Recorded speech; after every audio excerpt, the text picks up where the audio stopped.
Hi everybody. We're going to have a really short video here that's going to then hand you off to a couple of videos that I've pre-recorded on a channel for my book for Math 250. So the three things I wanted to talk about first though were let's go through that problem that I had you guys working on in class a little bit, the Frobenius problem, or some people call it the postage stamp problem. And then we'll just talk about a few of the things that are sort of fundamental tools you'll need from your Intro to Proofs course to be working well in this class. So I thought it might be nice to try the Frobenius problem with 3 and 7 as the size of the stamps.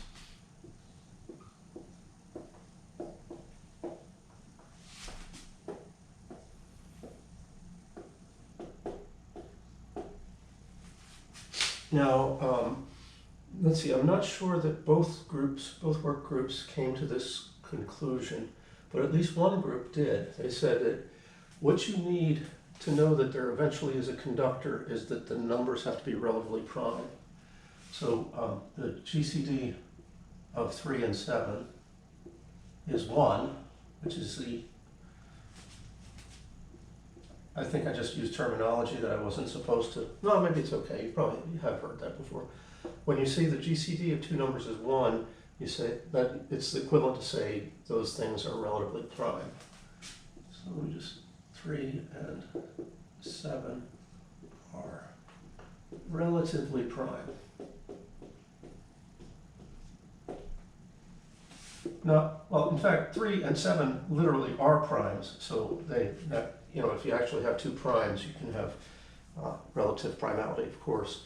But if you have two numbers that aren't prime, but yet they have nothing in common between their prime factorizations, then you get this relative primality that way too.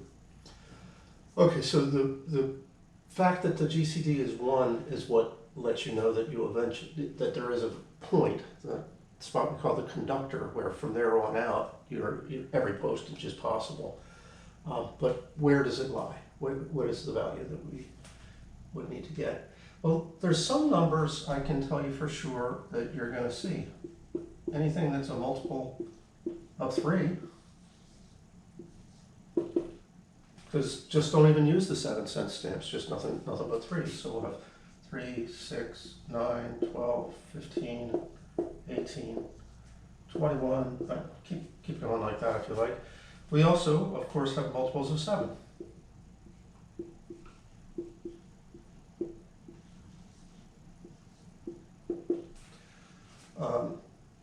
7, 14, 21, 28, and so on. But there seems like there's lots of stuff that's in between these two sets that we may not be able to get postage for. But remember, you can also use some combination of 3-cent and 7-cent stamps. Like if I did, well, let's call it combos. Like a 3 and a 7 would get me a 10.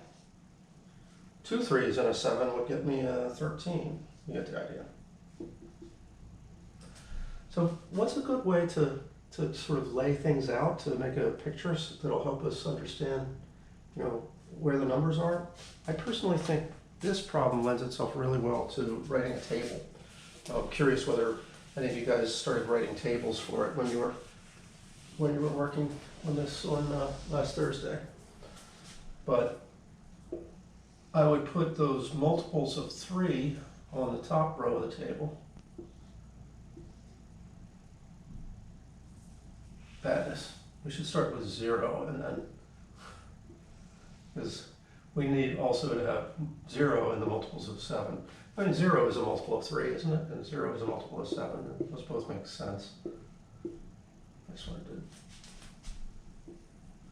did. So then the things that are combinations lie in the middle of this table. In fact, because I put the zeros in, we'll actually also see the things that are straight multiples of 3 on the top row, the straight multiples of 7 in the left-hand column. Okay, so I guess I should copy those in.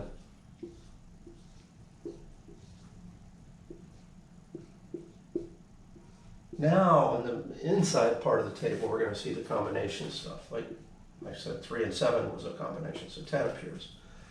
7 and 6, that's 13. 3 and 14 is 17. Any idea where this conductor might be? No, I'm not really seeing it. 7 and 9 gives me 16. Let's see, what's the smallest number I haven't seen so far? 1. 1's not here. And 2's not here for sure. 3 is. Do you see 4 anywhere? No, so 4 is missing. Let's just keep track of our missing stuff here on the side. We have 1, 2, 4, I guess 5 is going to be missing. 6 is there, 7 is there. That's 2 in a row, that's nice, but no, sorry, 8's not. But 9 is good, and 10 is good. 11? Is 11 missing, or is it in the table somewhere? 11 is actually missing, and here's a way to think about it. This is what's called proof by exhaustion. There's only so many possibilities to check for 11 as a mixture of 3s and 7s. You would have at most 3 3s, because 4 3s get you to 12 already, and you'd have at most 1 7, because 2 7s. So we've already filled out the part of the table we need. This is the section of the table we need to know whether 11 is one of the numbers listed, and 11's not there. So by writing out those eight numbers, we know that we've essentially written a proof that 11 can't be achieved with 3 cent and 7 cent stamps. Well, I kind of don't want that line in there, so let's take that away. But I think after this point, we're all golden. And here's why. You know, I shouldn't say I think. I know now. I just saw 3 numbers that are perfect for me: 12, 13, and 14. Why am I getting all excited about seeing 12, 13, and 14? That is 3 consecutive numbers. So from there, I can add a 3 cent stamp to this one to get me 15, wherever it is. I can add a 3 cent stamp to this one to get me 16. Oh, I guess 15 would be right here. One to the right of that. And I can add a 3 cent stamp to 14 to get, what goes there? 17? No, I already did 17. Excuse me. Oh no, 17 is already written there. Duh. Okay, so once you've got 3 in a row, you can add some multiple of 3 to it to get anything else. And these guys, 12, 13, and 14, they cover all the bases in terms of what the remainder is mod 3, right? That's something you probably ran into at 250. But we're going to be talking a lot about mod soon enough, so get a hold of it. But the remainder of 12, when you divide it by 3, is 0. And the remainder of 13 is 1, and the remainder of 14 is 2. So what I'm basically saying is every number can be written as 3x plus a remainder, where the remainder is either 0, 1, or 2.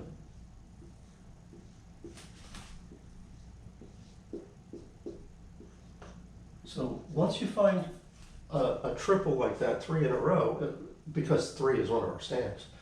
If we had 5 cent stamps and 7 cent stamps, I'd have to have 5 things in a row. But 3 is nice for us here. Once you find a thing like that, from there on you're going to be able to use induction. The idea that you can keep pushing the answer down the line.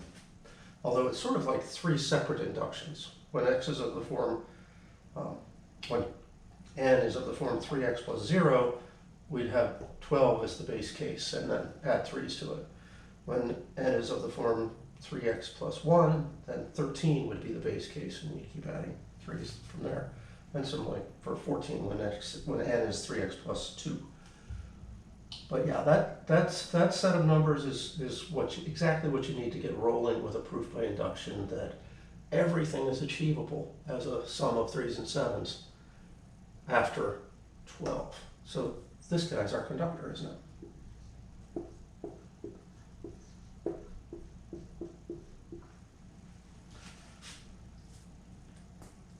All right, so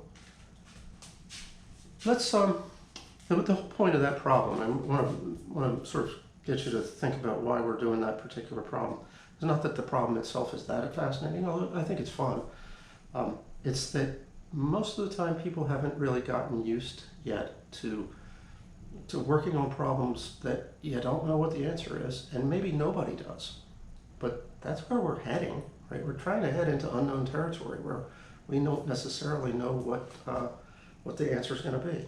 So you have to get comfortable with exploring like that, just playing around until you find patterns. And there's probably lots more patterns in this that we could do.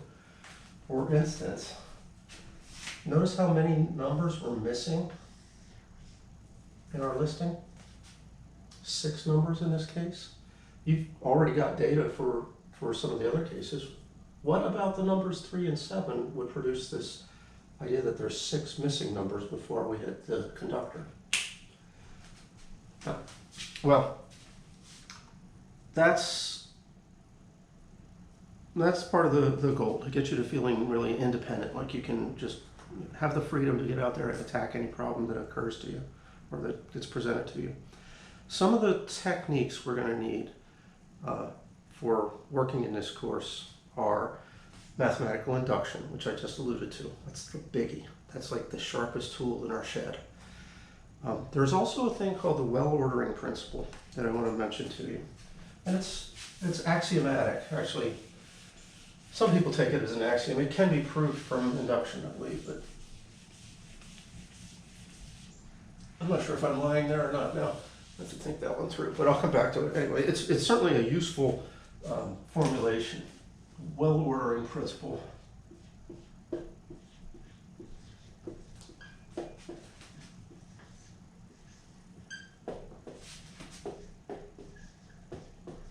I should comment on the name, because I think most people hit the word well there and they think, shouldn't they have said good ordering principle? Or, why did they say well there? And it's, in my opinion, I've never heard anybody else say this, but I think they would, when they named this, they were not thinking about well as a, are you doing well? They were thinking about well like the kind where, you have that little house, a roof built over it, and then there's usually a little stone wall, and there's a bucket on a rope that can be lowered down into the thing. This is the worst sketch ever, but you know what I'm talking about, a well that you get water out of. And why is the well ordering principle have anything to do with that sort of well? It's because wells have bottoms, right? There's a spot where the bucket is going to hit the sand at the bottom of the thing, and you can't go any deeper. There's a lowest spot inside the well.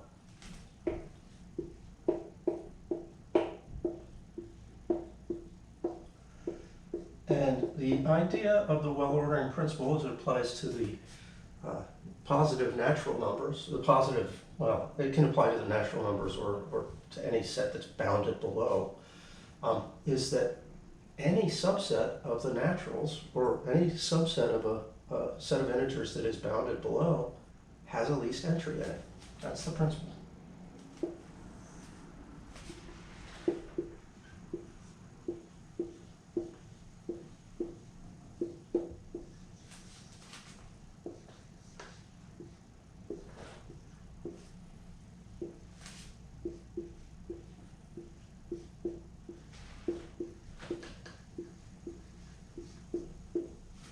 So why is a sentence like this handy? For instance, that the solutions to your Frobenius problem are a subset of the naturals. There are some postages that you can make with 3 cent and 5 cent stamps, and there are other postages that you can't make with 3 cent and 5 cent stamps. 3 and 7 is what I was using. And just before I move on, I gotta fix a typo here. I was supposed to say non-empty right there. Any non-empty subset of n has a least element. The reason this is so nice is that's the only hypothesis, that the set is non-empty. So once you show me that a set is non-empty, I can go, fine, it's got a least element. In the case of the Frobenius problem, that least element that is expressible as a sum using 3s and 7s, that's the conductor. And its existence is guaranteed by the wells have bottom idea, well, the well ordering principle. Some people will abbreviate this and just pronounce it WOP, which is a little offensive to Italian Americans, but I don't know, go with it if you want. It's a very handy thing to have laying around. Okay, another item from Math 250 that I think well ordering isn't always hit on that hard in 250, but in this other thing you should have seen quite a bit about, the notion of divisibility.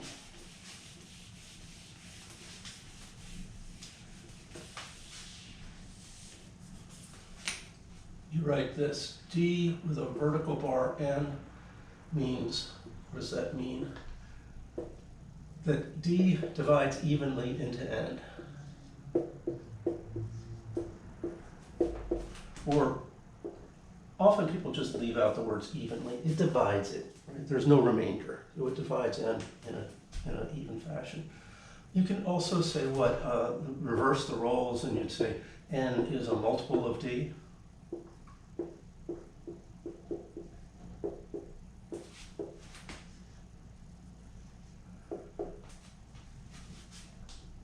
Somebody is a factor of the other. Do you know what the phrasing, how do you combine D and N like that to say something? Yes, it's D is a factor of N.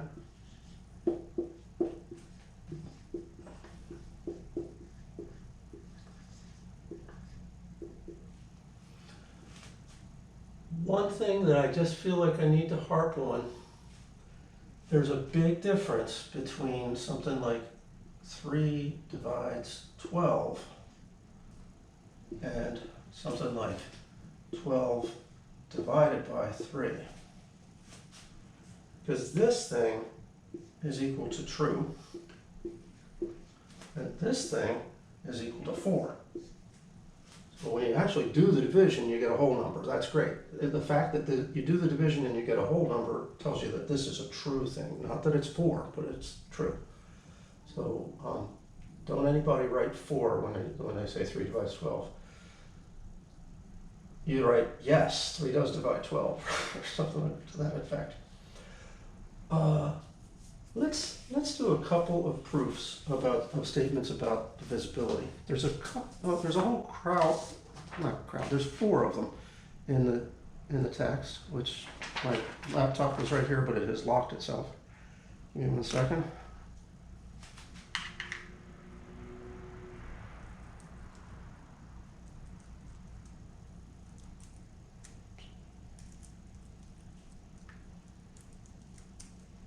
There we go.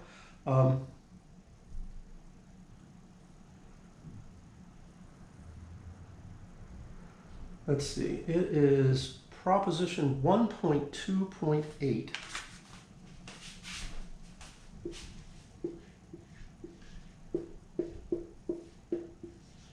And it has 4 statements that are about divisibility, and it proves one of them right for you right there.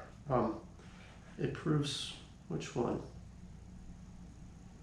The second one. That's cheap because they took one of the easy ones, but that's, yeah, okay. And then it asks you to prove the other 3 in the exercises, which you are going to get assigned those particular exercises. So what I'm doing for you is giving you 1 more. So it's really only going to come down to 2 that you need to prove. So I'm going to do the first one. He did the second one, I did the first one. So you're going to be responsible for 3 and 4. Okay, so the first one in that group of facts about divisibility says that if A divides B and B divides C, then it follows that A divides C. And that actually has a name. People often call that the transitive property for divisibility. It should remind you of the transitive property of equals. If A is equal to B and B is equal to C, then sure, A is equal to C. Except it's not equals, it's divides. But it works that way here too. In divisibility, you have transitivity. So how does a proof of that statement work? Well, first you examine the statement and say, well, what do I get to use as my tools? And there's two things on the board. The divisibility symbol. Oh shoot, I haven't written down what it means in math terms. I've written down what it means in English terms. But there's a solid definition that we should know for the divisibility sign. We also are going to know that A will divide B and B will divide C. Because we're proving an if-then sentence here, right? And if the if part is false, you're already done. That's the vacuous truth deal for if-then. So you just don't even have to do anything if one of these is not true. So you go ahead and assume that A divides B and B divides C, and then we're going to work towards proving that A divides C. All right. So the first line in our sentence, in our proof rather, is going to be suppose A, B, spelled suppose wrong there. Suppose A, B, and C are in the integers with, what's the condition going to be? A divides B and B divides C. The if parts of this proposition's statement are true.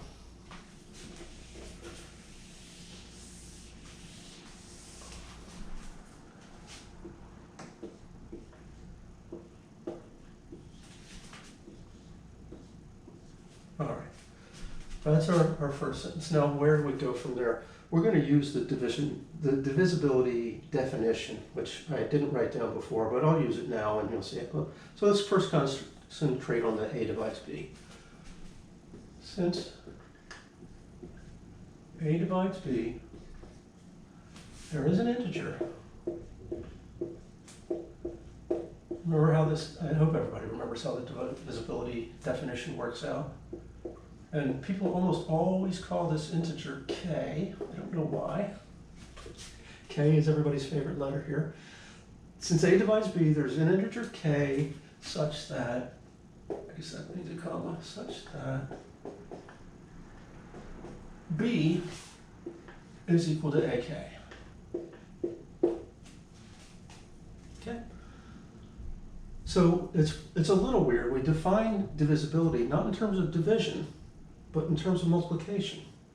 The bigger number is a multiple of the smaller number. We had A dividing into B. That means you multiply A by some whole number and you get B.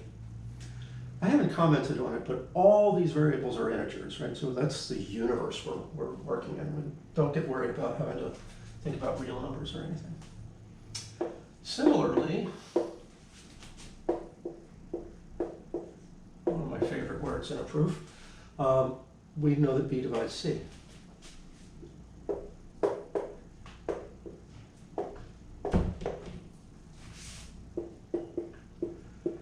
Now I'm about to make a screw up. Somebody stop me when I get to it. Oh crap, you can't because I'm just here by myself in my living room. All right, well that's the screw up. And I just want to point out that this is something that people tend to do. The definition of divisibility that you spent time and memorized has this integer k in it. But right now, we need that definition of divisibility for something other than A going into B. And if I use k again, I'm sort of automatically assuming some parallelism between this, some weird coincidence. So we can't reuse that letter, even though we memorized the definition with a k in it. Get used to not doing that. So there'll be an integer, I'm calling it L, and I'm trying to make it look funky so it doesn't get confused with a 1. There's an integer L such that, well, the rest of it looks kind of the same. A divides B, B divides C. This is that C will equal to B times L.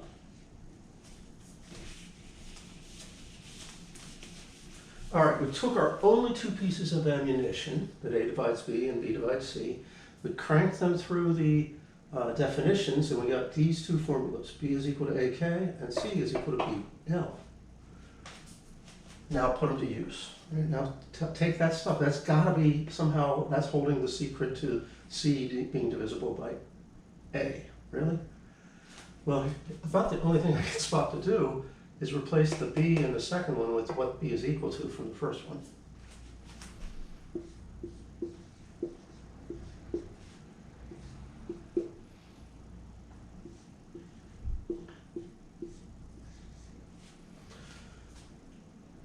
I was sort of thinking this is a displayed equation, but you know what, we should put it in line instead. Thus C is equal to AK times L. And I want to provide a rationale for that. What did we use to write that down? We substituted. We replaced B with something that B is equal to.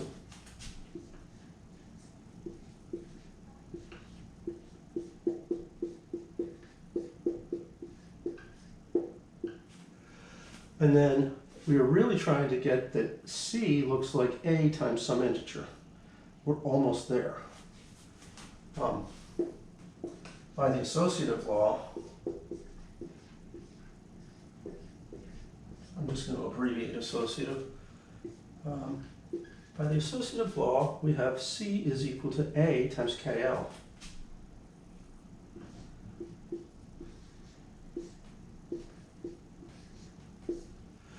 And now you're really done, although there's some cleanup and some finishing it up kind of stuff you should do. What's the point then? You really want to let them know that this KL here in parentheses is an integer. And then it looks like C is A times an integer, so that's the definition of A divides C. I'm just going to say it, although you can justify that KL is an integer if you like. It's one of the closure axioms for the integers. The product of two integers is an integer. But I'm just going to put it in as a node.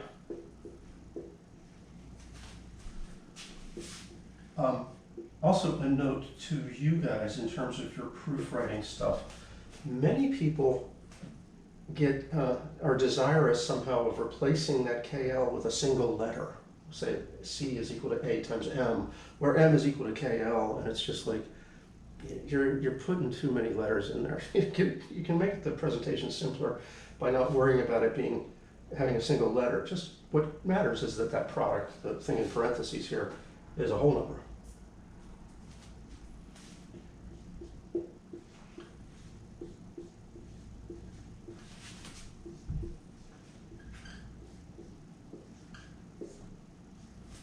Which is where we wanted to be, right? We were trying to show that if the first one went into the second and the second one went into the third, then the first would go into the third. So A divides C. So put a box at the end of your proofs or write QED. That's fine too. Okay, so you're going to do divisibility facts 3 and 4 in homework.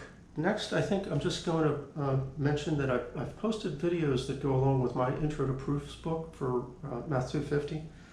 And so I'll include in the, I'll provide a link for you to get to the first two of those in the section on induction.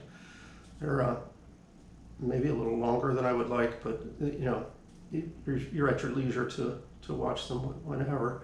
If you feel like you've really got a handle on induction, you can skip that. That's fine. But be honest with yourself. If you've got any concerns about whether you can pull off a proof by induction, then review it a little bit. All right. So I'll see you guys Tuesday.